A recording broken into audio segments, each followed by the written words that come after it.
यह जॉब तो कर ही रही हो तुम, मगर उस टहकी बॉस से बचकर रहना। हिना के ये कहते ही समीरा तो हैरान रह गई थी। आए दिन नई नई लड़कियों के साथ सर के किस्से सुनाने को मिलते रहते हैं। अरमान मालिक मालिक इंडस्ट्रीज का एक लौता वारिस, बेहद एटीट्यूड और शानदार पर्सनालिटी की वजह से वह लड़कियों को पाँव की जूती समझता था। समीरा को ऑफिस ज्वाइन किए 4-5 दिन हुए थे कि उनकी ज़्यादा किसी से अभी जान पहचान भी नहीं हुई थी, लेकिन समीरा यहाँ का माहौल देखकर हैरान हो जाती थी। यहाँ की मॉडर्न और फैशनेबल लड़कियाँ उसे देखकर अजीब सा मुँह बनाया करती थी और उसके पास से यूं ही गुजर जाया करती थी। अगर यहाँ की लड़कियाँ उसे इतना एटीट्यूड दिखा रही थी तो वह वहाँ किसी को मुंह लगाना चाहती थी। अपने काम से काम रखने वाली समीरा को इस जॉब की बहुत ज़रूरत थी, क्योंकि घर के हालात बहुत ही ज़्यादा ख़राब थे। घर के हालात की वजह से वो वहाँ पर नौकरी करने के लिए मजबूर हो गई थी। हाँ, हिना से उसकी थोड़ी बहुत बोलचाल ज़रूर थी, तो उसके मोहल्ले के 2 गली छोड़कर आगे ही रहती थी।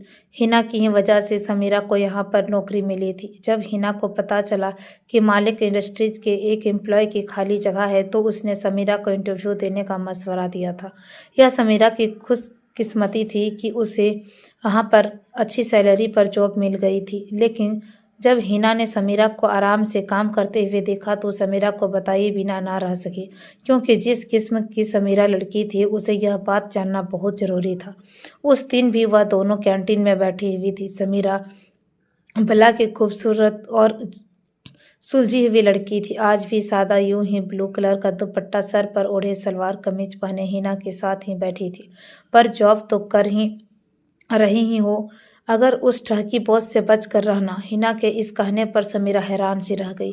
वो जो हमारे बॉस हैं, जिसने अभी तक तुम्हारी मुलाकात नहीं हुई, वह बड़े ही ठहकी किस्म के हैं। ऐसे ना हो सकता है कि कोई ना लड़की आए और उसे वह दोनों दाना ना डाले। अरमान मालिक का सिर्फ एकलौती इंडस्ट्री था, बल्कि हमने तो सुना है कि 12वीं फैक्ट्री भी है। वह एकलौता मालिक है, अमीर बिगड़ा हुआ शहजादा है। तुम जरा बच कर रहना उषा। हिना चाय की चुस्कियाँ लेते हुए समीरा को सावधान कर रही थी। समीरा हैरान रह गई। अच्छा हुआ तुमने मुझे पहले ही बता दिया, लेकिन ऐसे लोगों से निपटना मुझे बहुत अच्छे से आता है, और मैं आम लड़कियों जैसी नहीं हूँ जो उसका रुतबा और पैसा देखकर उसके अदाएँ दिखाऊं और अपनी तरफ अट्रैक्ट उसे करूं, बल्कि ऐसे लोगों से निपटाना मेरे बाएं हाथों का खेल है। वह बड़े ही यकीन से कह रही थी। लेकिन एक बात है, हिना के सावधान रहने पर समीरा का दिल नफरत से भर गया था। घर के खराब हालातों की वजह से मम्मी का रोज ब्लड प्रेशर हो जाती थी, और अगर छोटी बहन भाई को प्राइवेट स्कूल में पढ़ रहे हों तो रोज टीचर्स की डांट सुनकर आते थे और कहते थे कि हम नहीं जाएंगे कल से स्कूल। सब बच्चों के सामने टीचर्स हमारी बेइज्जती करते हैं और कहते हैं कि फीस तो तुम्हें 5 महीने से नहीं दिए, और अगर सब के महीने नहीं दिए हों तो हम तुम्हें स्कूल से निकाल देंगे। समीरा ने छोटी वाली बहन से घर में आकर शोर मचा रही थी, तो उसका सबसे छोटा भाई भी गुस्सा कर रहा था। जितने दिन हो गए हैं ना हमारे घर में कोई फ्रूट्स आए हैं, ना मम्मी अच्छा सा खाना बनाती है। समीरा से छोटी बहन 9th क्लास में थी और उसका छोटा भाई 7th क्लास में था। उसके पापा की डेथ को 1 साल हो गया था। जिंदगी से अकेले लड़ते लड़ने उसका दम घुटने लगा था। खुदा ने अच्छी शक्ल और सूरत के साथ उसे अच्छा दिमाग भी दिया था, जिसे वह सही जगह पर इस्तेमाल करना बहुत अच्छे से जानती थी। बला की खूबसूरती और अपने इंटेलिजेंट का गुरूर किए वह ऑफिस में जॉब करने लगी थी, लेकिन उसे जॉब करते हुए 5वां दिन ही था कि अब उसकी अरमान मालिक को देखा। आंखों पर ब्लैक सिंगल्स था, शानदार ड्रेसेस पहने हुए थे। हिना उसके पास वाले कैबिन में ही बैठी थी। अरमान मालिक को देखकर फुसफुसाने लगी, देखो तो सही, अभी अभी सिंगापुर से होकर आए हैं। तुम्हें क्या बताऊं, अपनी सेक्रेटरी के साथ लेकर गए थे सिंगापुर। अब देखो उसके अपने ही जॉब भी छोड़नी पड़ी। खूब मज़े किए दोनों 10 दिन तक। यह कहते हुए हिना ने अपने कानों पर हाथ रख लिया। फिर समीरा उससे कहने लगे कि तुम अपने काम से काम पर मतलब रखो। बॉस तुम्हें ज़रूर दाना डालेगा, लेकिन तुम्हें होशियार रहना है समीरा। अगर तुमने एक बार भी उसको मौका दिया ना, तो फिर उसके जाल में बच नहीं पाओगी। समीरा ने अपनी मुट्ठी कसते हुए कहा, अगर उसने मेरे साथ ऐसा कुछ भी करने की कोशिश की ना, तो मैं अच्छी तरह से उसे जवाब देना जानती हूँ, तो इसलिए तुम मेरी फ़िक्र मत करो। हिना समीरा की बात सुनकर मुस्कुराने लगी, लेकिन समीरा फुर्ती से अपनी फ़ाइल कंप्लीट करती रही। छठे दिन अरमान मालिक ने समीरा को अपने ऑफ़िस में बुलाया था। मजबूती से फ़ाइल पकड़े हुए समीरा अरमान के सामने खड़ी थी। अच्छा, तो आप हैं मिस समीरा। समीरा ने फ़ाइल टेबल पर रख दी और वह वहीं पर खुद खड़ी रह गई। अरमान ने कहा, बैठ जाओ ना, खड़ी क्यों हैं आप? अरमान मुस्कुराते हुए समीरा से कह रहा था। समीरा सीरियस खड़ी थी। अंदर ही अंदर वह डरी हुई थी। बड़ी मुश्किल से वह कुर्सी पर बैठी रही थी। अच्छा, तो मिस समीरा आप हैं? आपको कोई परेशानी हो तो प्लीज़ आप मुझे बताइएगा। वॉचमैन से लेकर मैनेजर तक कोई भी ऐसा बंदा नहीं है जिसका मैंने ख्याल ना रखा हो। अगर आपको भी कोई परेशानी है तो मुझे बता सकती है आप। वो मुस्कुराते हुए यह सब समीरा से कह रहा था कि थैंक यू सर, लेकिन मैं अपनी परेशानियां खुद हल करना जानती हूँ। वो फुल कॉन्फिडेंस के साथ यह कहते हुए अरमान को अंदर से गुस्सा दिला गई थी, लेकिन अरमान ने अपने चेहरे पर पता नहीं लगने दिया कि वह गुस्सा है। बस वह गौर से समीरा को देख रहा था। समीरा अंदर ही अंदर गुस्सा करती हुई जाने लगी। अब मैं जा सकती हूँ सर? अगर आपने मेरी फाइल चेक कर ली है तो फिर ऑफिस सर ने कहा कि हाँ ठीक है, आप जा सकती हैं। लेकिन समीरा बिना मुस्कुराए वापस पलट आई थी। जब वह सीट पर बैठी तो उसने अपने गुस्से को बड़ा मुश्किल से कंट्रोल किया था। कैसे चिप इंसान है, अंदर तक छेद करने वाली नज़रों से देख रहा था। मुझे ऐसा लग रहा था कि जिससे अब समीरा का मुश्किल वक्त शुरू होने वाला है, लेकिन समीरा भी आसानी से किसी भी जाल में फंसने वाली नहीं थी। ऑफिस आया था वह, जो आज भी अपने पैसे मांगने आया था। मम्मी ने परेशानी होते हुए समीरा को बताया कि वो पहला निवाला खाने ही वाली थी कि उसके हाथ वहीं रुक गए। आपने उससे क्यों नहीं कहा मम्मी कि हम भाग नहीं जाएंगे, उसके पैसे लेकर हम वहीं पे रहेंगे और उसका किराया चुका देंगे। 4 महीने का किराया है, कोई लाखों रुपया का कर्जा तो नहीं। समीरा को उसके सामने भी नहीं आने देती थी। ऑफिस की नज़रें समीरा पर खराब थी। वह जानता था कि यह दोनों माँ बेटी बिना मर्द के हैं, बेसहारा हैं, लेकिन समीरा भी ऐसे आदमियों से निपटना अच्छी तरह से जानती थी। आज संडे होने की वजह से ऐसा लग रहा था कि आज वह अपना किराया मांगने जरूर आएगा, और वह हुआ भी यही। थोड़ी देर बाद वह दरवाजे पर खड़ा था। मम्मी उसके आने से परेशान हो गई, लेकिन समीरा ने खुद आरिफ से बात करने का फैसला किया। मैंने कहा था ना आपको कि 10 से 15 तारीख तक आपका किराया दे दूंगा, फिर आप क्यों आए? किराया कौन मांगने आता है समीरा? यहाँ तो मैं हर दूसरे दिन तुम्हें एक नज़र देखने के लिए आता हूँ। किराया का वह बस एक बहाना होता है। मेरी बात अगर मान जाओ तो यह घर ही मैं तुम्हारे नाम कर दूंगा। ऑफिस की इस घटिया बात पर समीरा सर से पांव तक कांपने लगी, लेकिन उसने अपने चेहरे पर पता नहीं लगने दिया। वह अंदर से घबराई हुई है। आप एक शादीशुदा 2 बच्चों के बाप हैं, आपके मुंह से यह बातें अच्छी नहीं लगती। आरिफ भाई, अल्फा से कुछ तो डरिए। मैं आऊंगी उस दिन भाभी के पास सब कुछ बता दूंगी कि उसने आपकी गंदी सोच के बारे में। समीरा बिना डरे यह सब कुछ कर रही थी। आरिफ ने अपने दिल पर हाथ रख लिया। अरे यह क्या कर रही हो? क्यों इन नाजुक जज्बातों पर मिट्टी का तेल डाल रही हो? आप अपने जज्बातों को कंट्रोल में रखें। ऐसा ना हो कि भाभी आज ही आपको ठीक कर दे। यह कहते हुए समीरा ने दरवाज़ा बंद कर दिया, लेकिन उसका मूड बुरी तरह से खराब हो चुका था। अगर 3 महीने का किराया बाकी ना होता ना तो कब की यह घर छोड़कर कहीं और चली जाती, लेकिन मजबूरियां सामने खड़ी थी और इन मजबूरियों का फायदा यह घटिया इंसान उठा रहा था। चलो गया तो वह घटिया इंसान। मम्मी ने समीरा का चेहरा देख लिया था जो लाल हो रहा था। हाँ, चला गया है। पहली सैलरी मिलते ही सबसे पहले इसके मुंह पर सैलरी सारा किराया मैं मार दूंगी। समीरा ग्रेजुएशन कर रही थी और अचानक उसके पापा की डेथ हो गई थी। उसके पापा ऑफिस में काम किया करते थे। सैलरी अच्छी खासी थी, लेकिन सारी उम्र काटने के बाद भी अपना घर ना बना पाए क्योंकि महंगाई बहुत थी। फिर एक दिन अचानक ही ऑफिस से उनकी डेड बॉडी घर आ गई। उन्हें हार्ट अटैक आया था। उस वक्त समीरा ग्रेजुएशन कर रही थी। उसकी आंखों में भी सपने थे, जो सोचती थी कि डिग्री लेते ही अच्छी खासी जॉब कर लेगी और अपने पापा का सहारा बन जाएगी। बाकी 2 छोटे भाई बहन अच्छे प्राइवेट स्कूल में पढ़ रहे थे। घर किराए का था, कोई मजबूरी सहारा भी नहीं था। पापा के जाने के बाद जिंदगी और भी मुश्किल हो गई थी। समीरा एक सुलझी हुई लड़की थी, लेकिन घर की परेशानियों से उसे फुर्सत नहीं था। फिर उसने जॉब की तलाश शुरू की। 2-3 महीने बाद उसने स्कूल में जॉब की थी, लेकिन सैलरी बहुत कम थी और मेहनत बहुत ज़्यादा। यही वजह से कि घर का 4 महीने का किराया बाकी था। फिर समीरा ने किसी फैक्ट्री में जॉब करने का सोचा, क्योंकि फैक्ट्री में स्कूल से ज़्यादा सैलरी मिल जाती थी। और फिर वह मालिक इंडस्ट्रीज में जॉब करने लगी थी, अपनी दोस्त हिना के कहने पर।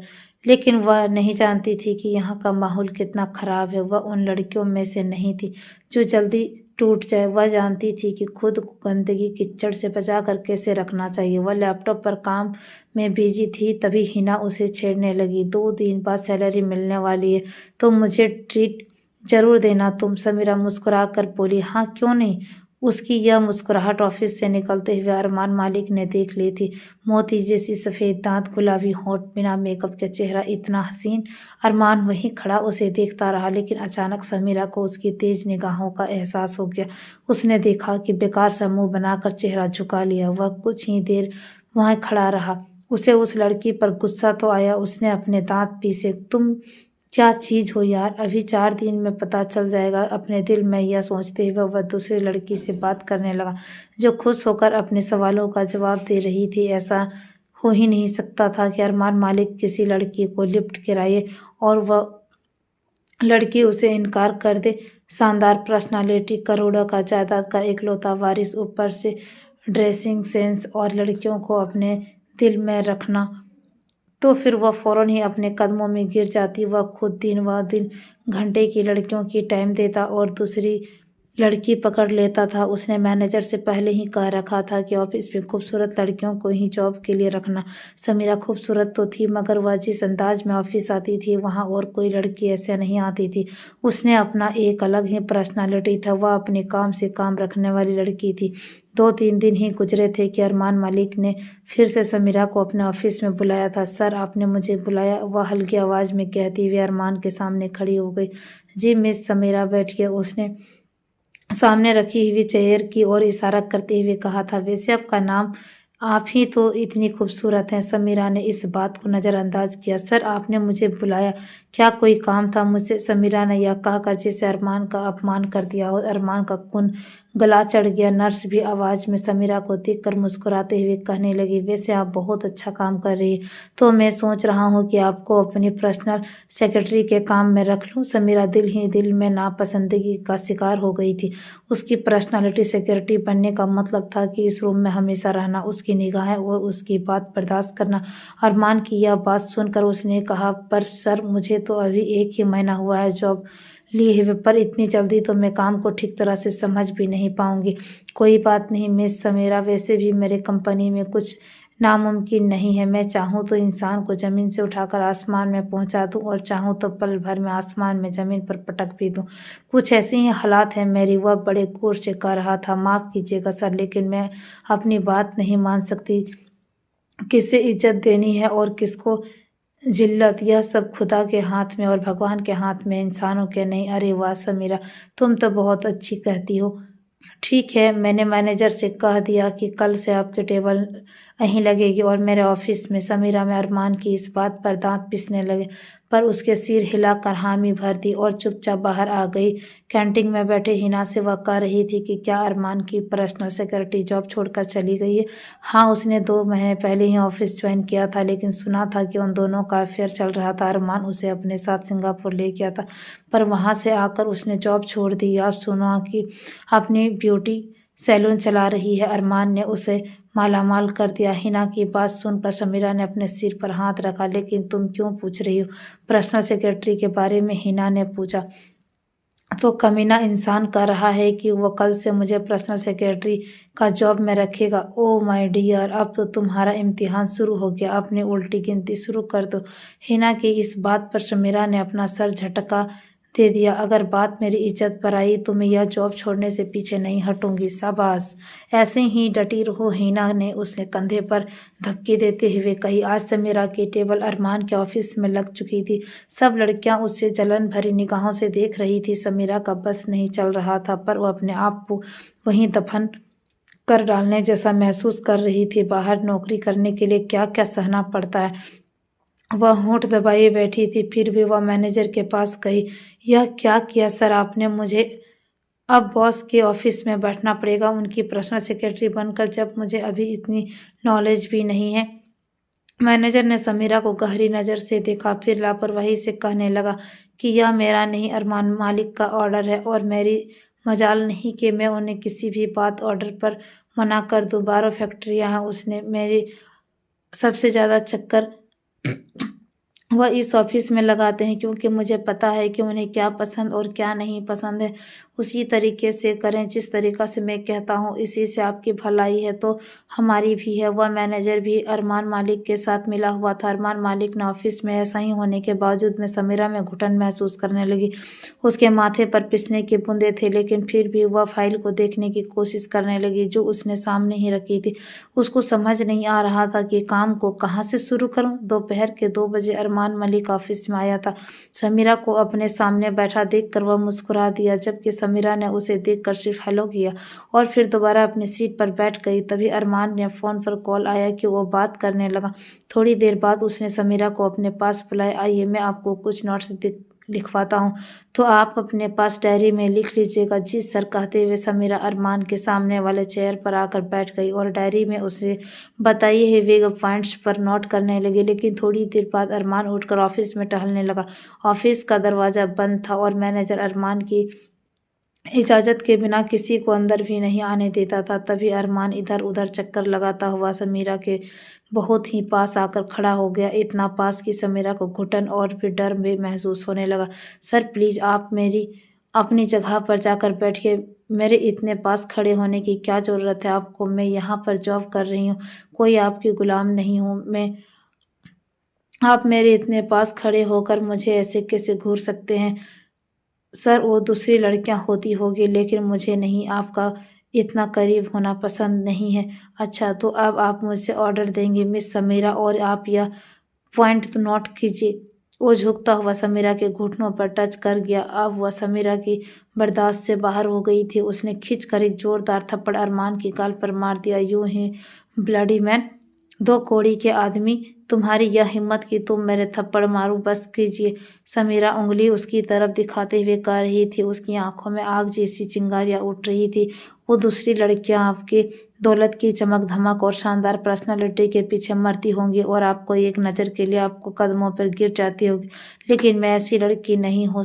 समीरा नाम है मेरा, मैं एक निवाला, अपने बाप से मुझे हजाम नहीं होता है। मैं हराम का खाने वालों में से नहीं हूँ। मैं आज ही अपनी नौकरी पर लात मारती हूँ और इस महीने की सैलरी भी आपको अपने पास ही रख लीजिए। वो जो शेर की तरह उस पर झपटना चाहता था, ना जाने क्यों चुपचाप खड़ा रह गया। समीरा की आंखों से आंसू बहने लगे थे। तभी समीरा ने अपनी रिजाइन नोट्स तैयार किए और अरमान के टेबल पर रख दिया और वहाँ से जाने लगी। तभी अरमान ने उसे आवाज़ दी कि 1 मिनट मिस समीरा, आप यह बात भूल गई हैं कि हमारा फैक्ट्री का कॉन्ट्रैक्ट है कि 3 महीने से पहले फैक्ट्री का कोई भी वर्कर बिना बताए नौकरी नहीं छोड़ सकता है, नहीं तो उसे हर्जाना देना पड़ेगा। अगर आपने ऐसा काम छोड़ा तो आपको हर्जाना देना पड़ेगा, उसके बाद ही आप यह फैक्ट्री छोड़ सकती हैं। चेहरे पर कड़वी मुस्कुराहट लिए वह समीरा को देख रहा था। समीरा ने सोचा कि यह कहाँ का इंसाफ है कि नौकरी भी हम करें और हर्जाना भी हम ही भरें और बेइज्जती भी हम ही सहें। 1 रुपया भी नहीं दूंगी आपको, यह कहती हुई जैसे ही बाहर जाने लगी, अरमान मलिक ने शब्दों के उसके होश ही उड़ा दिया। ठीक है, अभी के अभी आपके खिलाफ पुलिस के मैं रिपोर्ट लिखवा दूंगा कि यह लड़की हमारा हर्जाना दिए बिना ही नौकरी छोड़कर चली गई। हर्जाना कैसे? हर्जाना मैं आपको कुछ भी फूटी कोटी नहीं देने वाली हूँ। जबकि अरमान मलिक मुस्कुरा रहा था कि अब वह लड़की उसके लिए एक चैलेंज बन चुकी थी। ठीक है, तो फिर आप यह रिजाइन उठाएं। आप 3 महीने तक यह नौकरी नहीं छोड़ सकती हैं। आई एम सॉरी, लेकिन मैं अपनी पर्सनल सेक्रेटरी की जॉब नहीं रह सकती है। मेरी तरफ से साफ इनकार है। इस बार समीरा ने अरमान की कोई बात नहीं सुनी और ऑफिस से निकल कर आ गई। घर आते ही उसने ढेर सारे आंसू बहाए थे। मम्मी पूछते पूछते थक गई थी कि क्या हुआ बेटा, किसी ने कुछ कह दिया है क्या तुमसे? लेकिन समीरा अपने वजूद पर अरमान का हावी होना महसूस कर रही थी। किसी कदर घटिया और घमंडी इंसान से पीछा छूट जाए तभी तो उसे घुटन पर ही टच किया था ना जाने वह आगे और क्या क्या करेगा। इस बात पर तो समीरा का खून खोल रहा था। सुबह होते ही समीरा दूसरी नौकरी की तलाश करने लगी। सड़कों पर चलते चलते अलग अलग फैक्ट्रियों में जाकर वो थक गई थी। एक दो जगह उसे नौकरी की उम्मीद तो थी, लेकिन वो मोटे बॉस और उनकी खराब नज़रें जिसे देखकर समीरा को साफ पता लग रहा था कि ये भी अरमान मलिक की तरह ही पैसों से सब कुछ खरीदने वाले में से हैं। शाम को थक कर वो घर आ रही थी, तभी ब्लैक कलर की उसके पास आकर रुक गई एक गाड़ी, जिसमें पहले ही वह कुछ सोचती हुई समझती। अचानक ही दो हाथों ने उसे खींचकर गाड़ी के अंदर डालकर उसके चेहरे पर रुमाल लपेट दिया। उसको और सांस लेने में परेशानी हो रही थी। थोड़ी देर में समीरा अपने होश खो चुकी थी। जब वह उठी तो उसका दिमाग अभी भी घूम रहा था। दहशत भरी आंखों से वह इधर उधर देखकर परेशान हो रही थी कि वह अंदर कमरे में थी और बेड पर लेटी हुई थी। जिसने भी उसे यहाँ लाकर फेंका था शायद वह उसी का घर था। कमरे का दरवाजा बंद था। वह हैरान थी कि उसके यहाँ पर आखिर कौन लाया है। उसने तो किसी को भी कुछ भी नहीं बिगाड़ा था, तो फिर किसने उसका किडनैप किया था। अपने कमजोर से शरीर में वह हिम्मत जमा कर दरवाजे तक आई थी। जब उसने दरवाज़ा खोलने की कोशिश की तो वह डरने लगी, क्योंकि दरवाज़ा बाहर से लॉक था। किसी ने उसे कमरे में बंद कर दिया था। दरवाज़ा खोलो तुम, मुझे यहाँ पर किसने बंद किया है। उसकी आवाज़ कांपने लगी थी, लेकिन उसके अंदर अभी भी थोड़ी बहुत हिम्मत थी। वह काफ़ी देर तक आवाज़ें लगाती रही, लेकिन बाहर बिल्कुल खामोशी छा गई थी। कितनी देर बाद वह एक झटके से दरवाज़ा खुला था और सामने से आते हुए इंसान को देखकर उसका गुस्सा आसमान छूने लगा। तुम घटिया इंसान, यह तुम्हारी हरकत मैं जानती हूँ कि यह तुमने ही किया होगा। उसने अरमान मलिक का कॉलर पकड़ लिया। तभी अरमान मलिक ने अपना कॉलर उसके हाथ से छुड़वाने लगा। मिस समीरा, आप शायद भूल चुकी हैं कि आप मेरे कैद में हैं। आप भूल गई हैं क्या आपने जो मेरी इंसल्ट की थी, मुझे थप्पड़ मारा था मलिक इंडस्ट्रीज का मालिक को, जिसके टुकड़ों पर लाखों लोग पलते हैं, और तुम मुझे थप्पड़ मारोगे? इतनी औकात है तुम्हारी? अरमान समीरा की आंखों में देखता हुआ उसे घूर रहा था। मैंने आपकी कोई बेइज्जती नहीं की है, सिर्फ आपको उसी बात का जवाब दिया है जो आपने मेरे साथ हरकत की थी। समीरा अभी भी बेखौफ थी। अरमान मलिक ने उसे बेड पर धक्का दिया और फिर उसके ऊपर चढ़कर दोनों तरफ अपने हाथ रखकर उसके निकलने का रास्ता बंद कर दिया था। बताओ मुझे अब तो तुम मेरी कैद में हो ना, अब क्या कर सकती हो तुम? मैं अगर चाहूँ तो तुम्हें एक पल में मसल कर रख दूंगा। कुछ नहीं बिगाड़ सकती हो तुम। मेरा उस थप्पड़ का जवाब नहीं होगा, लेकिन आज़ादी तुम्हें कभी नहीं करूँगा और ना ही अपनाऊंगा, बल्कि तुम्हें बर्बाद कर कर ऐसे ही भटकने के लिए छोड़ दूंगा, क्योंकि तुमने मुझे थप्पड़ मारा था। अरमान मलिक को जिसे छूने के लिए हजारों लड़कियां तरसती थी। नालत है तुम पर कि तुम्हारी सोच पर, लेकिन अगर तुम मेरे साथ ज़बरदस्ती कोई रिश्ता बनाओगे या ज़बरदस्ती मेरे जिस्म पर अपना हक जताओगे तो कोई फ़ायदा नहीं होगा। यह जिस्म तो तुम्हारा बन जाएगा, लेकिन मेरे दिल में, मेरे रूह में निकलने वाले हजार बद्दुआएं हर जगह तुम्हारे पीछा करेगी, क्योंकि तुमने एक गरीब और मजबूर लड़की को सताया है जो तुम्हारी बातों में ना आए। जिसने तुम्हारी बात पर इनकार कर दिया हो तो वह बात तुम्हारे दिल तक लग गई। जो तुमने करने का सोचा है तुम कर लो। तुम करना चाहते हो, तुम एक घटिया और बदकिरदार इंसान हो। अरमान मलिक का गुस्सा आसमान छू रहा था। तभी उसने चिल्लाते हुए किसी को आवाज़ लगाई कि दोस्त दोस्त यहाँ पर आओ, जल्दी ही हमारा शादी करवा दो। दो शादियाँ और एक पंडित अब मेरी बर्दाश्त से बाहर हो गई थी यह लड़की, अरमान ने कहते हुए सिर झुका लिया। और फिर आधे घंटे बाद दो पंडित आए और वे दोनों का निकाह करवाना शुरू कर दिए। फेरे हो गए, सिंदूर का दान हो गया। तो जल्दी यह दुपट्टा पहन लो। और आज ही फैसला मेरे हाथों में हो गया कि मैं तुम्हें बता चुका हूँ कि मैं क्या करूँगा। तुम और तुम्हारा गुरूर आज टूट कर ही रहेगा, चाहे शादी के बिना ही, लेकिन फिर भी शादी हो गया था। अरमान मलिक बड़े ही घमंड से यह सब कुछ समीरा को कह रहे थे। समीरा चुपचाप बैठी रही। उसने अरमान को किसी भी बात का जवाब नहीं दिया। इस वक्त वह खुद को जितना लाचार और बेबस महसूस कर रही थी, उसका जगह अलग कोई और लड़की होती तो वह सदमे में ही मर जाती, लेकिन वह अपना दिल और जख्मी वजूद किए ऐसे ही बैठी रही। थोड़ी देर बाद शादी का रस्म सारा कंप्लीट हो गया, इसलिए उसने चुपचाप शादी के मंडप में शादी कर लिया और अपना वजूद पर घटिया इंसान के हवाले कर दिया। थोड़ी ही देर बाद वह सब लोग चले गए फ्लैट में, सिवाय अरमान मालिक के। समीरा हंस कर पागल हो रही थी कि तुम सिर्फ और सिर्फ नफरत के काबिल हो अरमान मलिक। वे लड़कियां ना जाने किस मजबूरी और बेबसी के चलते तुमसे दोस्तियां करती होंगी और तुम उनका मजबूरी का फ़ायदा उठाते हो, जैसे आज तुमने मुझे मजबूर किया है। ऐसे ही ना जाने कितनी मासूम लड़कियों की इज्जत खराब कर चुके हो। समीरा अरमान के गुस्सा दिला रही थी।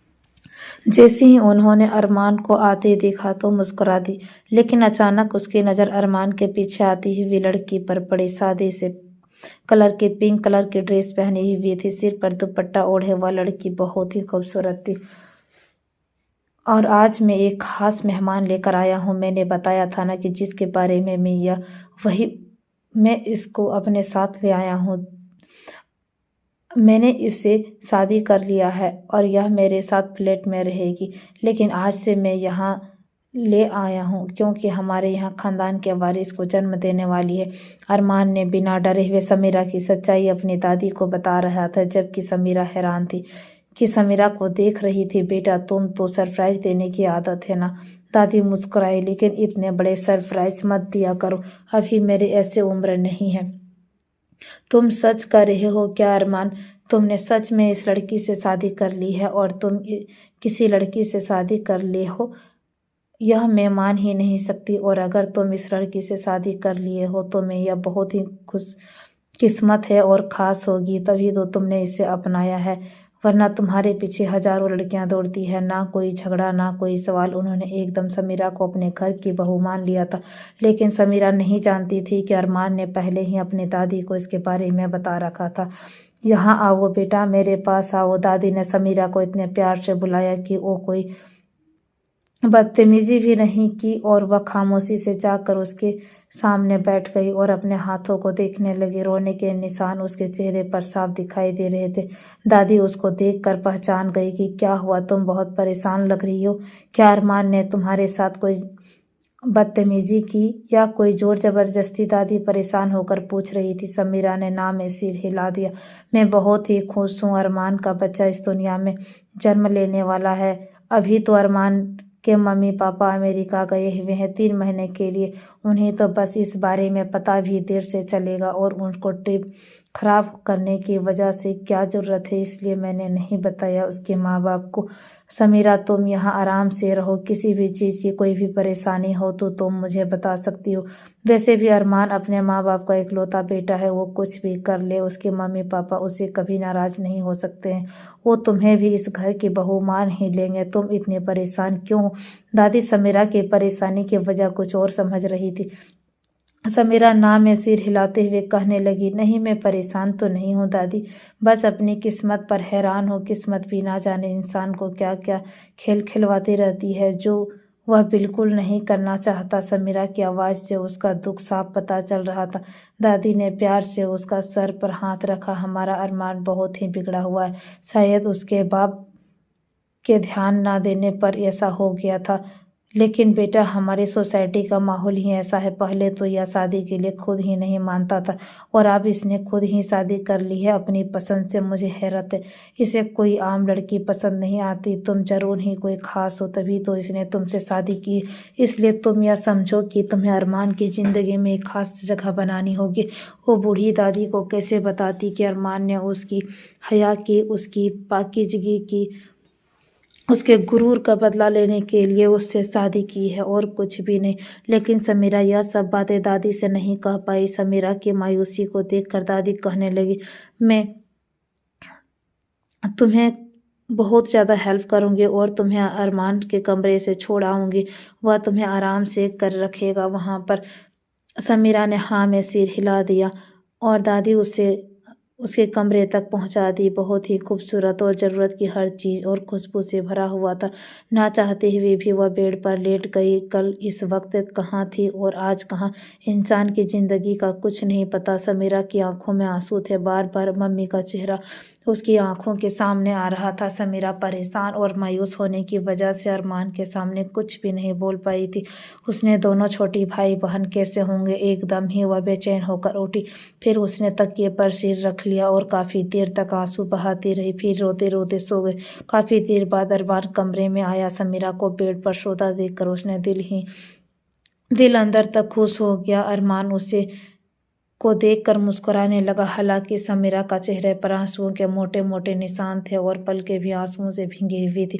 बड़ी खूबसूरत लग रही थी। अरमान समीरा को गौर से देखता रहा। वो उसे बड़ी ही प्यारी लग रही थी। उसका बड़ा सा दुपट्टा अभी भी उसके कंधों पर मौजूद था। अरमान ने बड़े ही प्यार से उसके बालों को पीछे किया और उसे रोते हुए परेशान कर रहे थे। अचानक समीरा की आंखें खुल गई। यह क्या कर रहे हैं आप? मेरी नींद का फ़ायदा उठा रहे हैं? वह गुस्से में अरमान का इल्ज़ाम लगाने लगी। अरमान मुस्कुरा कर बोला, मैं कुछ नहीं कर रहा था समीरा, बीबी के साथ ज़बरदस्ती नहीं की जाती।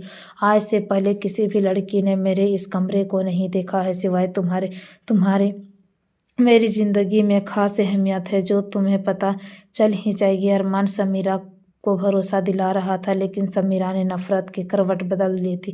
समीरा अरमान के घर आई तो लेकिन अरमान घर से बाहर निकलना ही भूल गया था। आज भी वह उसके सामने खड़ा था और समीरा ब्लैक कलर का डिजाइनदार सूट पहने बेड पर बैठी हुई थी। समीरा को यहाँ रहते हुए 3 दिन हो गए थे। इस बीच में उसने बिल्कुल भी अरमान से बात नहीं की थी। अरमान कोई भी बात करता तो उसका जवाब देना वह गवारा नहीं समझती थी, बल्कि अपने होंठ मीच देती थी और खामोश रहती थी।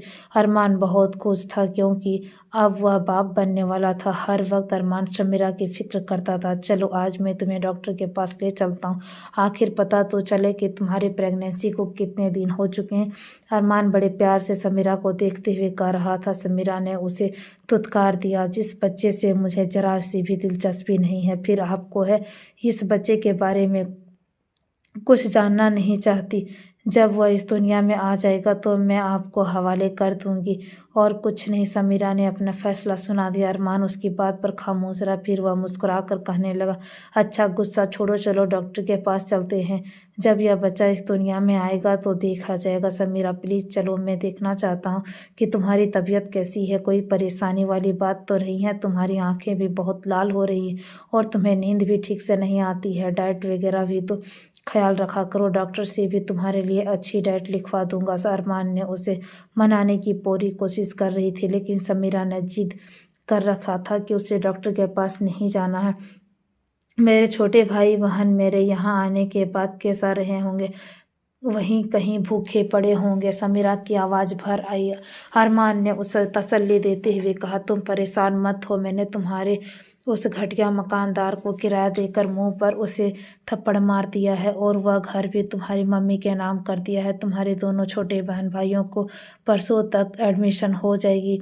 मेरे बात मान ली। शहर के एकदम अच्छे से स्कूल में कल ही वह वहीं बिजी था, वह जो तुम्हें जरा सी भी टेंशन नहीं लेने की ज़रूरत है। अरमान मुस्कुराते हुए बहुत अच्छा लग रहा था। अरमान ने आंखें फेर ली, फिर भी उसका चेहरा उतरा हुआ था। चलो मैं तुम्हारी मम्मी से मिलवा देता हूँ। इस बहाने से वह समीरा को घर से बाहर लेकर जाना चाहता था। इस बहाने वह डॉक्टर के पास भी जाने को तैयार हो जाएगी। इस बहाने अरमान ने समीरा को मना लिया और समीरा भी अपने मम्मी और छोटे भाई बहनों को देखने के लिए तड़प रही थी। दुपट्टा कंधों पर संभालते हुए उठ खड़ी हो गई। वह कमरे से बाहर आई। नौकर काम कर रहे थे। वह घर बिल्कुल साफ सुथरा था, लेकिन उसे क्या पता था कि उसके साथ यह सब होगा। ना चाहते हुए भी वह अरमान की ज़िंदगी में शामिल होने के लिए मजबूर हो गई।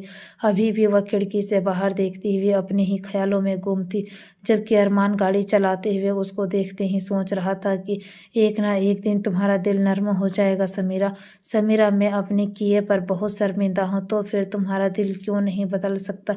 अरमान ने सारे गलत काम छोड़कर कुछ अच्छे काम करने को शुरू कर दिए थे। वो अब कुछ देख सकता था कि लोगों की ज़िंदगी कितनी मुश्किल है। उसने समीरा और उसके घर वालों की ज़िंदगी से यह अंदाज़ा लगाया था कि कितने परेशानियों में ज़िंदगी जिया जाता है, और उसको सबसे ज़्यादा परेशानी करने वाला हाथ अरमान का था। जैसे वह एक अजनबी घर में आई हो, हैरान कर दिया था। वह बहुत ही अच्छा था। 3 कमरों का वह खूबसूरत सा घर, आराम की हर चीज़ें से भरा हुआ था, लेकिन फिर भी समीरा को यह सब पसंद नहीं था। दीदी देखिए, हमें कोई बुक्स मिल गई है, अब तो अच्छे स्कूल में पढ़ेंगे ना। यह वाला स्कूल तो पुराने वाला स्कूल से भी ज़्यादा अच्छा है। अरमान भाई ने हमारा एडमिशन करवा दिया है। दोनों खुशी खुशी बता रहे थे। मम्मी ने फ़ौरन ही अरमान के सामने चेयर रखी। अरमान मुस्कुराते हुए उस घर पर बैठ गया। समीरा मम्मी से गले मिलकर रोने लगी। मम्मी आप ठीक है ना, कोई परेशानी तो नहीं? अरे नहीं बेटा, अरमान ने तो सारी परेशानी दूर कर दी। अरमान कर रहा था कि अगर कोई भी परेशानी हो तो बस उसे बता देना। समीरा ने कहने की ज़रूरत नहीं है। और बेटा, उसने तो मुझे सिलाई सेंटर भी खुलवा दिया है। मैं बच्चों को सिलाई भी सिखाती हूँ, आराम से मेरा टाइम भी गुजर जाता है। दोनों बच्चों को भी एडमिशन करवा दिया है। बेटा, अरमान का बहुत बड़ा एहसान है हम पर। मेरी बच्ची, तू अब हमें मायूस मत करना। बड़ी मुश्किल से हम जिंदगी की तरफ पलटने पर मजबूर हुए हैं। मेरे बच्चे बहुत ही खुश हैं और मुझे यह घर मिला है। उसकी माँ ने समीरा के आगे हाथ जोड़ लिए थे। बस वह चुपचाप खड़ी थी। उसके लिए अपनी इज्जत और अपने गुरूर का सौदा करना इतना भी आसान तो नहीं था। लेकिन समीरा को अब मजबूर हो गई थी। अब वह अरमान से नहीं जीत सकती थी। अरमान के पास पावर था, पैसों की ताकत है, जबकि समीरा बिल्कुल खाली हाथ थी। लेकिन अब इम्तिहान हो आया था कि मम्मी के चेहरे पर सुकून था। उसके दोनों बहन भाई खुश थे। बस इससे बढ़कर समीरा को और क्या चाहिए था। उसकी माँ उसे समझाते हुए कहने लगी, बेटा अपनी सेहत का ख्याल रखा करो और इस बच्चे का भी, जो तुम्हारी ताकत बनेगी। समीरा की आंखों में आंसू थे। समीरा कुछ कह ना सकी। फिर रास्ते में अरमान समीरा की मिन्नतें करते हुए कहने लगी, बस एक बार डॉक्टर के पास चलो ना मेरे साथ, प्लीज़ यार, मान जाओ ना। समीरा चुपचाप रही। उसने खामोशी में हाँ थी। इसी वक्त अरमान मलिक समीरा को सबसे अच्छे हॉस्पिटल में ले गया था, उसके टेस्ट वगैरह करवाने के लिए और क्या पता लगवाने के लिए कि प्रेगनेंसी के कितने दिन हो चुके हैं। डॉक्टर के मुताबिक 3 महीने हो गए थे। अरमान बहुत ही खुश था और समीरा को लेकर घर आ गया। उसने घर जाकर दादी को यह बात बताई कि तो दादी मुस्कुराकर कहने लगी, मैं तो सोच रही हूँ कि तुम्हारे मम्मी पापा को भी यह खुशखबरी सुना दो।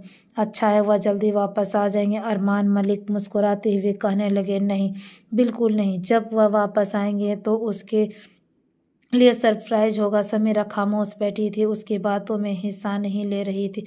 दादी ने गौर से समीरा का चेहरा देखा और फिर अरमान से कहने लगी, समीरा इतनी उदास क्यों नज़र आ रही है? दादी की बात पर समीरा ने अपनी आंखें झुका ली। फिर अरमान कहने लगा, आप ही समझाइए ना दादी इसे कुछ, कि इस हालात में खुश रहना कितना ज़रूरी है और यह पता नहीं कि क्या क्या सोचते रहती है। क्यों बेटा, क्या बात है जो तुम्हें परेशान करती है? दादी बड़े प्यार से समीरा से पूछ रही थी। समीरा तो घबरा गई और बोली, कुछ नहीं, मैं तो ऐसे ही खामोश रहती हूँ। और क्या बेटा, खुश रहने की कोशिश किया करो, इस तरह से बच्चों का अच्छा असर होगा। जब खुश रहोगी तो बच्चा भी सेहतमंद और अच्छा पैदा होगा। समीरा बस खामोशी से उसकी बातें सुनती रही, जबकि अरमान यह सब सुनकर मुस्कुरा रहा था। अरमान ने समीरा के लिए कपड़ों का ढेर लगा दिया था, एक से एक खूबसूरत डिजाइन कपड़े और खाने पीने की चीज़ें। पूरा रूम फ्रिज से भर दिया था, चॉकलेट और आइसक्रीम से भर दिया था। अरमान किसी चीज़ में भी कोई कमी नहीं छोड़ रखा था। लेकिन समीरा के चेहरे की मायूसी किसी भी हाल में कम नहीं हो रही थी। वह हर वक्त परेशान और उदास रहती। मैं ऐसा क्या करूं कि जो तुम्हें खुश हो जाओ और तुम माफ़ कर दो मुझे? अरमान समीरा के आगे मिन्नतें करता। उसने समीरा की मोहब्बत में खुद को बदल दिया था। उस रात ज़बरदस्ती करके तुमने मुझे गुरूर को मार दिया है, मेरे खुददारी को छीन लिया है। मैं अंदर से मर चुकी हूँ मिस्टर अरमान मलिक। अब मैं जिंदा नहीं बल्कि एक लाश बन चुकी हूँ। समीरा के यह अल्फाज सुनकर अरमान तो खाक हो गया। दिल पर पत्थर रखकर उसकी बातें सुनता रहा। समीरा का दिल बहलाने के लिए वह अक्सर उसको उसकी मम्मी के घर ले जाया करता था। जब भी जाता मम्मी का चेहरा खुशी से चमकता हुआ देखकर समीरा सोचने लगती और मजबूर हो जाती कि उसे अरमान मलिक को साफ माफ़ कर देना चाहिए। मम्मी के चेहरे की वह खुशी, छोटे भाई बहन के चेहरे की मासूमियत, उसके चेहरे पर खुशी की चमक, आखिर वह अरमान की वजह से ही तो आई है। समीरा इस बात को सोच सोच कर परेशान हो जाती। आखिरकार समीरा अपने आप से हार मानती जा रही थी। उसने प्रेगनेंसी का 7वां महीना था जब अचानक ही उसके सास ससुर फौरन कंट्री में वापस आ गए थे। वह इस पर सरप्राइज से बिल्कुल भी नहीं चौंके थे, क्योंकि दादी ने फ़ोन पर सब कुछ बता दिया था। अरमान के मम्मी पापा ने समीरा को अपनी बहू मान लिया था। समीरा हैरान थी कि शायद वह सब कुछ ऐसा ही होना लिखा था। वो दादी के सामने कुछ नहीं बोल पाई थी कि वह औलाद की वजह से वह इतने दुखी है और वह खास भी है उसके पति के लिए। मैं इस बच्चे को दुनिया में लाना नहीं चाहती हूँ। वो गम और गुस्से में पागल होकर उसे वहाँ से ले गया, अपने महल जैसे घर में बसा कर बैठा दिया था उसे। वैसे यह इतना बुरा भी नहीं था जितना मैं इसके बारे में सोचती हूँ। दिल चाह रहा था कि उसके काले सियाह बाल अरमान के माथे पर हटा दें, गुलाबी होंठ सख्ती से मिचल दे। शायद गहरी नींद की वजह से समीरा नरमी से अरमान को देखे जा रही थी। अब समीरा का दिल भी बदल रहा था। फिर समीरा ने शहर के सबसे बड़े हॉस्पिटल में नॉर्मल डिलीवरी से अपने बच्चे को जन्म दिया। अरमान के पापा से उस अपनी गोद में ले रखा था। वो उसके लिए बहुत ही खास वक्त था, जबकि अरमान खुशी से पागल होते हुए पूरे हॉस्पिटल में मिठाइयाँ बांटने रहा था। मालिक हाउस में खुशियों का जश्न मनाया जा रहा था कि तभी अरमान समीरा को अकेला देखकर उसके पास आया। तुम कैसा महसूस कर रही हो समीरा? तुम्हें कहीं कोई तकलीफ तो नहीं, कोई दर्द तो नहीं? समीरा ने ना में सिर हिला दिया। ठीक है, तो फिर हम घर चलते हैं। लेकिन उसकी खुशियों की वजह से वो मुस्कुराने का मजबूर थी। शायद वेलकम हुआ तो समीरा हैरान रह गई। बहू और पोते के आने की खुशी में घर सजाने में कोई कमी नहीं छोड़ी थी। समीरा ने अपनी गोद में अपनी चांद से बेटे को देखा और उसका माथा चूम लिया। कहाँ तो वह उसको दुनिया में लाना ही नहीं चाह रही थी, और अब ऐसे ममता उसके दिल में भर गई थी कि जुदा होने का दिल ही नहीं कर रहा था। ऐसा कैसे? हमारा बच्चा, इसे माँ की ज़रूरत है और बाप की भी। इसे मिलकर अपना परिवार पूरा करना है। प्लीज़ समीरा, मुझे माफ़ कर दो। तुम भी अपने दिल साफ कर लो। समीरा 2 पल के लिए अरमान को घूरती रही और फिर मुस्कुराने लगी। उसे मुस्कुराते हुए देखकर अरमान की जान में जान आई, क्योंकि समीरा बहुत कम मुस्कुराती थी और आज हंसी तो खुलकर उसने आंखों में आंसू चमकने लगे। फिर बिना किसी झिझक के वो अरमान के गले से लग गई थी। आप मुझे छोड़कर नहीं जाएंगे ना? कोई धोखा तो नहीं देंगे? दूसरी और लड़कियों के साथ टाइम पास तो नहीं करेंगे? दूसरी बीवी तो नहीं लाएंगे? मुझे माफ़ किया और मैं फिर वही हरकतें करूँगा। इतनी हिम्मत तो नहीं है मुझ में कि मैं समीरा को छोड़कर किसी और लड़की को घूरूँ। अरमान ने समीरा को अपने सीने से लगा लिया था। तो दोस्तों, उम्मीद करती हूँ कि आपको ये कहानी पसंद आई होगी। अगर कहानी पसंद आई तो वीडियोज़ को लाइक करके हमारे चैनल को सब्सक्राइब कर इसे अपने दोस्तों और परिवारों के साथ शेयर ज़रूर कीजिएगा। हम आपसे फिर मिलेंगे एक ऐसी ही दिलचस्प कहानी के साथ।